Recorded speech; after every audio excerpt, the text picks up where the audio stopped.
The Coruscant Guard might be the most controversial clone trooper unit within the entire Grand Army of the Republic. Within this corps was a trooper who went down in one of the most heroic final stands in all of Star Wars, but another whose mistake directly helped destroy the Jedi Order.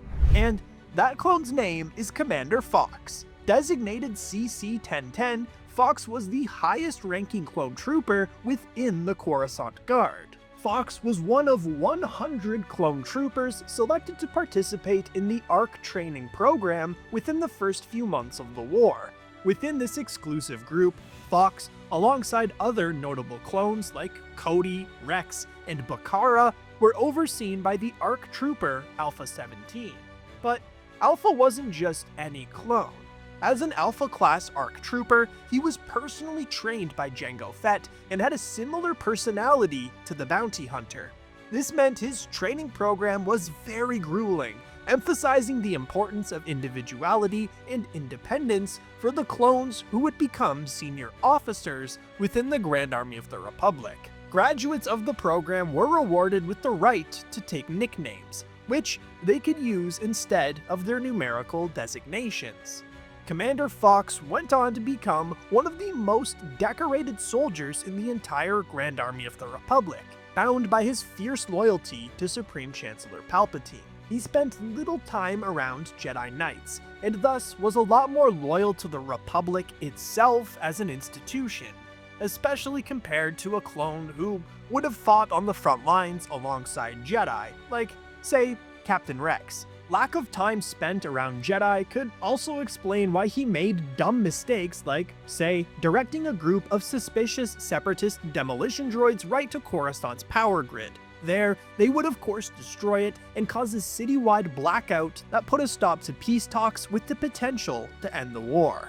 Then, there was the case of the Jedi Temple bombing, wherein Ahsoka Tano was framed for the crime. When the young Jedi Padawan went on the run to try and prove her innocence, Fox was prepared to use lethal force, until Captain Rex put a stop to it. When Ahsoka was finally apprehended, Fox had the guts to stand up to Anakin Skywalker, albeit behind glass, but still, pretty gutsy to do in the presence of an angry Chosen One. Remember that, because it all comes back to bite him. Every Jedi knows that mastery comes from discipline, training, and building the right team around you. And every so often, I come across a game that taps into that same feeling, and right now, one of those games has something massive going on. This game has launched a massive major crossover with an iconic franchise, one of their biggest ever. If you download Raid Shadow Legends using the link and log in for 7 days, you'll receive a free legendary champion never seen before in the game inspired by this IP. This is a limited time event, and missing it would be like ignoring a holocron when it appears right in front of you. And new players get more. Ultimate Death Knight has returned,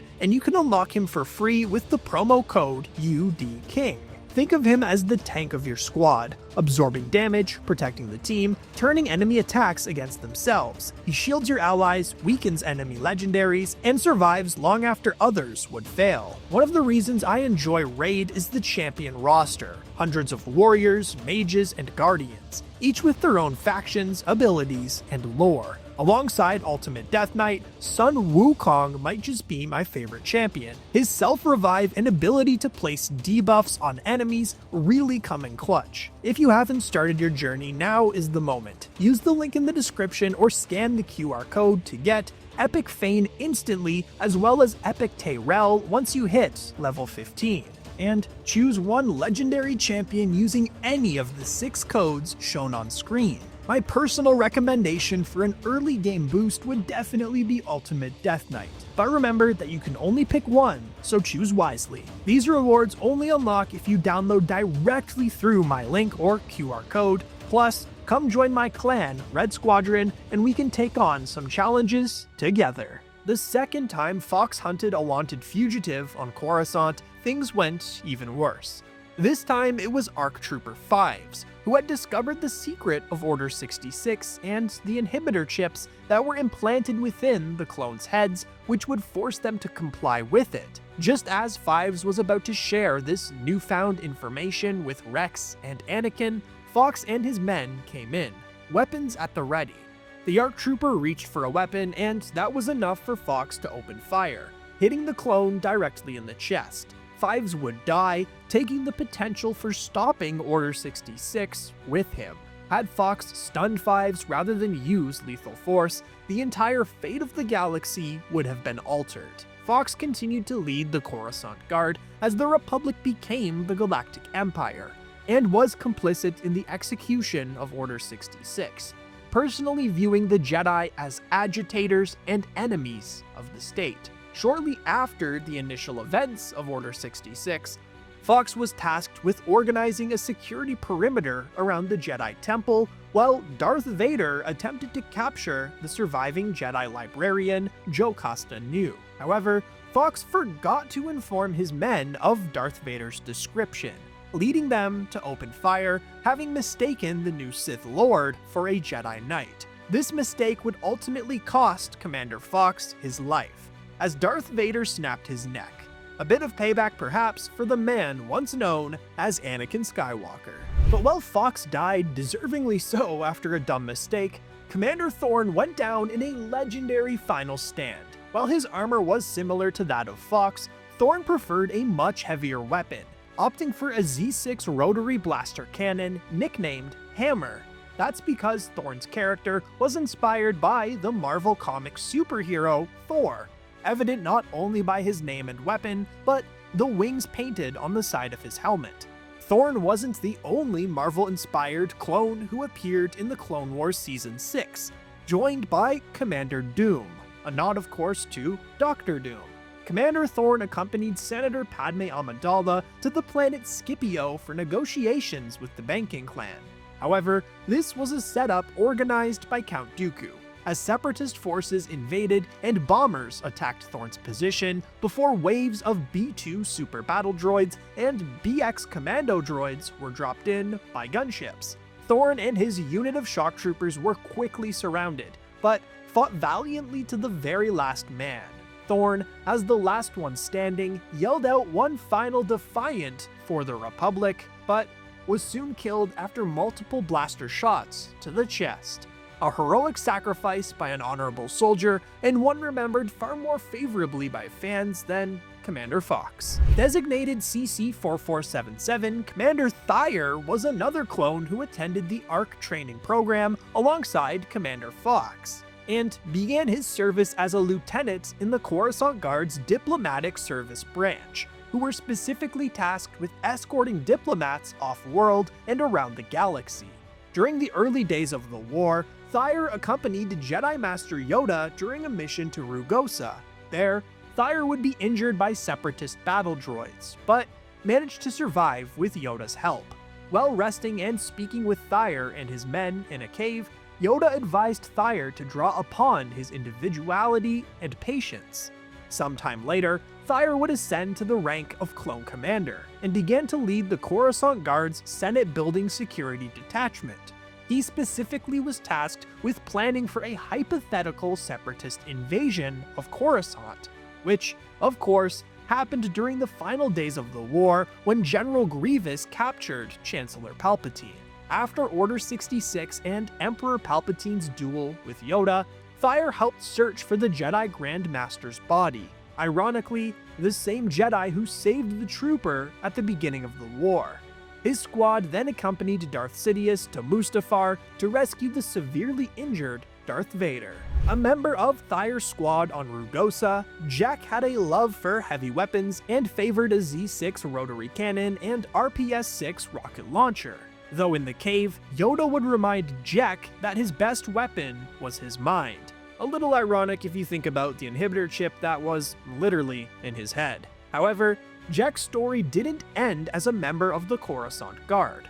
Following Yoda's advice, Jack retrained as a clone scout trooper and eventually rose to the rank of captain as a member of the 41st Elite Ranger Corps. This was quite the stark departure from serving as a member of the Coruscant Guard. Jack went from one of the easiest deployments in the GAR to some of the toughest. That's because the Ranger Corps were trained to excel at reconnaissance and warfare over difficult or harsh terrain. Sometimes, these clones would be sent to scout in small groups before larger troop movements, relying on their survival skills in hostile wilderness conditions. The Ranger Corps' most notorious deployment was to the Wookiee homeworld of Kashyyyk. While many clone scouts acted as sharp troopers atop Tree Kachiro or fought on the beaches, Jek observed from a command post with Commander Gree. It was there that the two clone officers would receive Order 66 and move to execute Grandmaster Yoda. Again, the very general who had an influence on Jek's service. However, Yoda would sense the clones' intentions and decapitated both Gree and Jek before they could fire a single shot. The final member of the Rugosa squad was Reese. Yoda described Reese as always focused on the enemy rather than his fellow soldiers. His story was a lot less fleshed out than the likes of Thyre and Jek, as we don't know exactly what happened to Reese as the war went on. But he is mentioned in the canon novel The Clone Wars: Stories of Light and Dark, which contains short stories that expand upon Clone Wars episodes. In the story Sharing the Same Face, Yoda and the clones were transported from Rugosa and returned to Coruscant aboard a gunship, where Yoda experiences a Force vision, seeing moments from the future of the three clones. In that vision, Reese was dead, his face showing faint surprise, with his eyes open but unseeing. Flakes of colored scrap speckled Reese's face, having settled on his cheeks and forehead. The visions left Yoda troubled and feeling apprehensive of seeing the clones again, but he chose not to speak or act on them, allowing the Force to do as it willed. So, though unconfirmed, Reese probably died at some point during the war. Designated 5869, Commander Stone might be the most often forgotten commander within the Coruscant Guard. Stone was recognizable by his unique armor and a tattoo on the left side of his head of the number 58.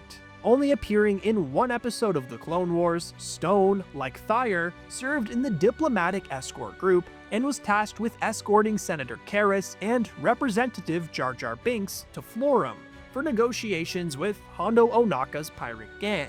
However, the Republic shuttle was shot down, and with Karras dead, Jar Jar was left as the highest-ranking individual present.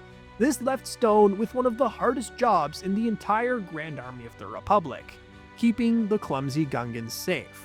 Ultimately, Stone accomplished this, and his unit was able to rescue Obi-Wan Kenobi and Anakin Skywalker and leave Florum. Sergeant Hound was an advanced recon force or ARF trooper, and rocked some of the sickest armor we've ever seen. Hound was also a fitting name, as this clone trooper was trained to handle a massive named Grizzler. This was essentially the Star Wars version of a bloodhound. They could be found on worlds like Tatooine and Geonosis. With Grizzler, Hound was part of a Coruscant Guard unit that searched for Ahsoka Tano when she was a wanted fugitive, framed for bombing the Jedi Temple. Hound would nearly corner her, but Tano would evade. So, which member of the Coruscant Guard is your favorite? Don't forget to use my Raid Shadow Legends link in the description or scan my QR code to get insane bonuses for new players with 2 epic champions.